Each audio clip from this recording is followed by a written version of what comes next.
The agenda this week evaluated the summer that was for the Ford government and scanned economic indicators for signs of recession. The agenda's week in review begins by going back to school with Ontario's Minister of Education, Stephen Lecce. This seems to be, this change of approach suggests that the first year was a bit of a disaster. Would you acknowledge that? Look, I think we're always learning in government, and I think anyone that suggests perfection is of this world is not being honest. I think the suggestion was it was a long way from perfection. I think my admission to you is that the Premier has said, as all members of Cabinet, that we can all do better in the service of the people. And I think that while I recognize, Steve, that we have to be better as a government, including myself, at telegraphing our motivation for change and why we're implementing reform, why we're introducing more monies for math, or why we're, redoing various curricula, why we're making safety a major health of the physical education curriculum. I mean, at the end of the day, I think we always can do better. And my commitment to parents, to educators, to taxpayers, and to the kids of this province is that I want to aspire to do better. Well, and you mentioned the sex ed curriculum, so let's go there. This is former Premier Kathleen Wynne, a former education minister, who had this to say about the revised sex ed curriculum that your government, Stephen Lecce, has brought out. The clip, please. The opposition to the sex ed portion of the health and physical education curriculum was always based in lies and misinformation. And so we saw two Conservative leaders, Patrick Brown and Doug Ford, use those lies to propel themselves to leadership. And now, when the political utility of those lies has run its course, then there's an opportunistic backtracking that happens. You know, she's been at Queen's Park for 16 years, and I don't know that I've ever heard her so often and so firmly accuse her political opposites of lying, using that word lying. So let's just ask the question, did your party in the lead up to the election campaign and then throughout torque this whole sex ed thing for political purposes? I think there was a critical mass of parents in the province who rendered a judgment on the age appropriateness of the physical health curriculum under former Premier Wynne.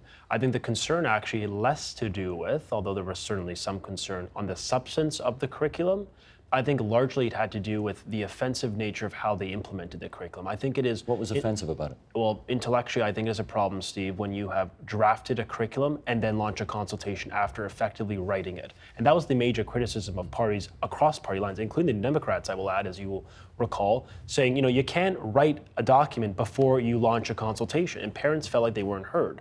That is the critical contrast point between their approach and ours. We went out, undertaken the largest curriculum consultation in the history of our ministry, 72,000 points of contact, people providing perspective, educators, kids themselves, and of course parents. That was what underpinned our reforms to put a major emphasis on safety, make it age appropriate, and make sure it's a modern document so that every child can see themselves in the curriculum. I would really prefer if the government was just upfront and honest, actually, about what they're trying to achieve here. If they want to just slash education and find a lot of savings in education, then be forthright about that. Because right now, I feel like it's a lot of smoke and mirrors. At the end of the day, our education system has been under a lot of strain for many years. No other government has had the courage to make the decisions that need to be made in terms of how we fund public education. This government is choosing to use our students, again, as political pawns, and the bargaining that they're doing with this over the next few months. And I just think that's shameful. Well, let me just make sure I understand. What is the courageous decision that you think needs to be made that neither her party nor the Tories have made? Oh, wow. I mean, we know what needs to be done, right? The funding formula is deeply flawed in our system. And so what has happened is when the previous government failed to address those fundamental issues in the funding formula, they instead kind of threw patchwork quilt of little Band-Aids over issues.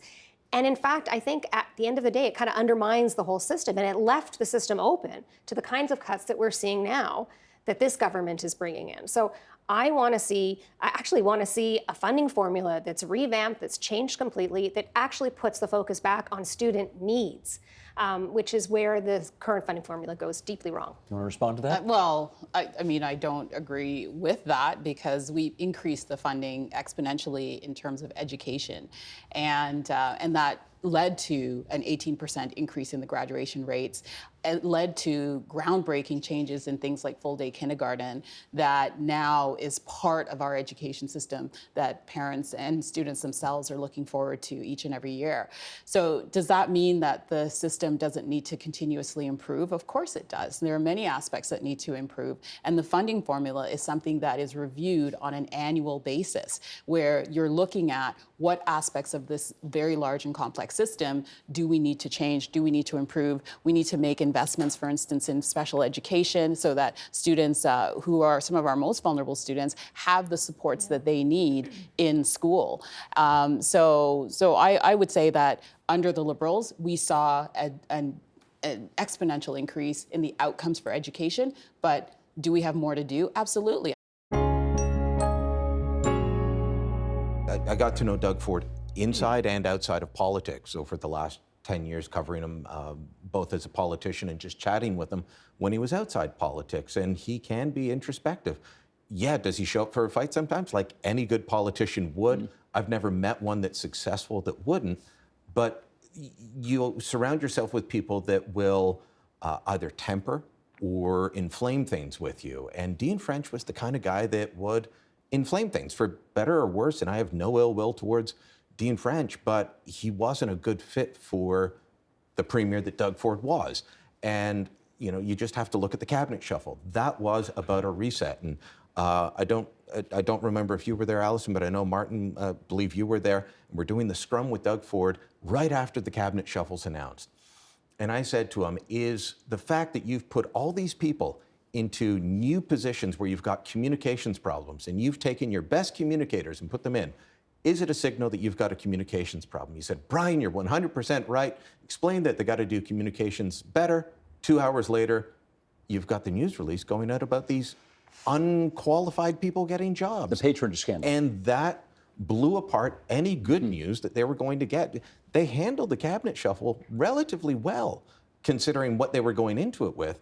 And that blew it up. And so within 24 hours, I'm writing the column saying Dean French has to go, and he was gone. There's an incredibly different tone now that he's not there. Full disclosure, by the way, Jamie Wallace, who is now the chief of staff, was the guy that hired me at the Toronto Sun for the second time. You've anticipated my follow-up, which is that, yes, he ran the Sun newspapers. You worked for the Sun.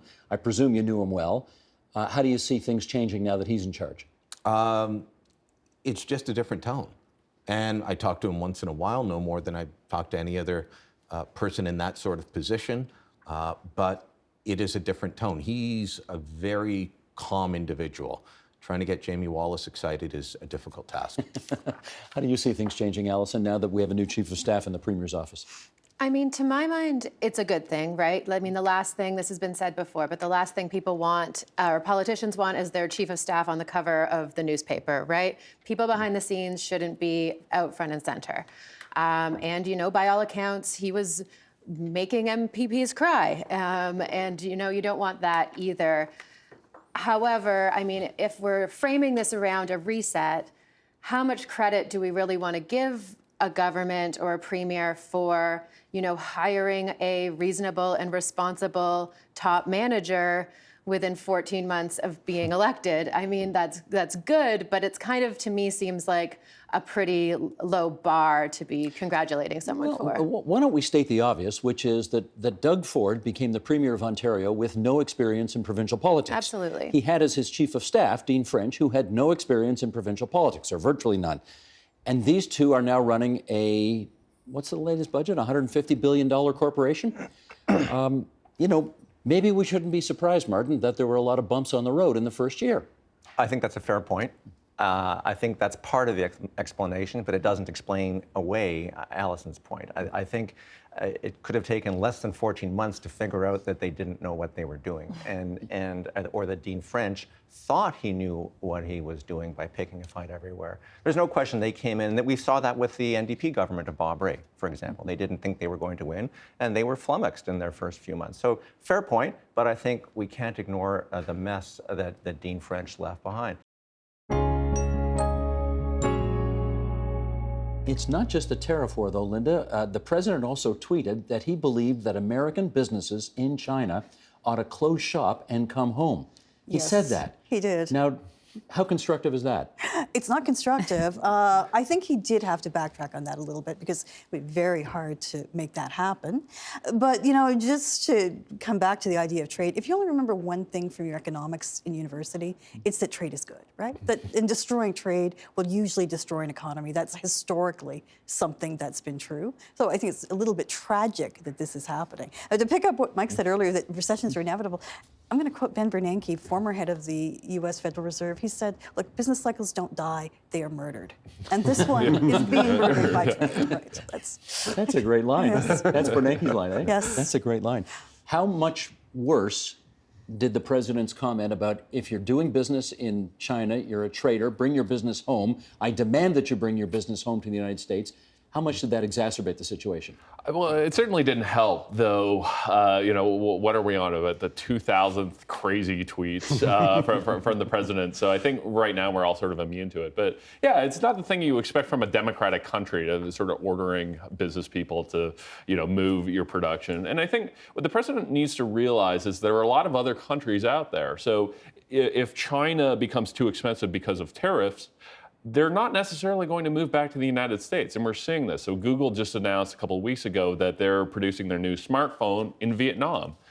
We have the Indian government under Modi. They've identified 9 different sectors, telecommunications, pharmaceuticals, and so on, said, you know, we're going to try and get Apple to our country. We're going to try and get these other companies to our country. So I think that's what we might see as these supply chains change, that they might leave China, but that doesn't necessarily mean they're going to go to the United States. They're going to places like Vietnam, Philippines, India, Indonesia, and so on. Jason, I have to tell you a little story as I set up this next question, which is over the summer, I was on the dock of the marina in Kagawong, Ontario, population about 100, maybe 105 when my family shows up. And there were some visitors from Michigan there, husband, wife, and 20-something daughter. And I asked them about the president and about the trade war with China and the tariffs and so on.